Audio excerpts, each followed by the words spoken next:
Bugun 5 barmoq yemoqchi ko'rsatuvimizga xush kelibsiz. Ukam yaxshimisizlar? Charchamayapsizlarmi? Yaxshilarsizlarmi? Uydinglar yaxshimi? Birinchi bir porsiya 5 barmoqlik savol. Ot go'shtidan tayyorlanadigan qazi nimani go'shtidan tayyorlanadi? A. Mol. B. Kuchuk. D. Quyon. S. Ot. Qazi deganingizga qazi yegim kelib ketdi. Shuncha qazi yemanu nimani go'shtdan bilmas ekanman. Endi to'g'risini aytsam 90-yilman. Yilim otdi, ot bo'la qolsin. To'g'ri. Javob ot. Bizning bosh xomiy Ikrom 5 barmog'i. Diqqat, ikkinchi savol. Ushbu savol 2 kilogramm baliq evaziga bo'ladi.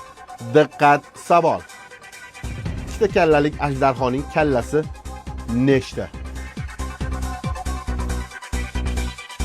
A. 4 ta. B.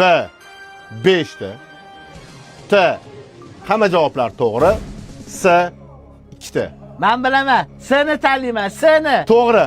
To'g'ri topdingiz. Agar xohlasangiz 2 kilolik baliq bilan 5 barmoq olib ketishingiz mumkin. Xohlamasangiz o'yinni davom ettiramiz. Yo, baliq bilan 5 barmoqni olib ketiraman. U yog'iga kalab ishlamaydi, qiynaga solinglar. Mana kim 5 barmoq ish qoliydi degan ko'rsatuvda 5 barmoq bilan baliq yutib oldim.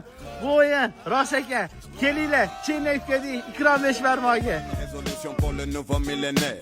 Millénaire, donne-moi une bonne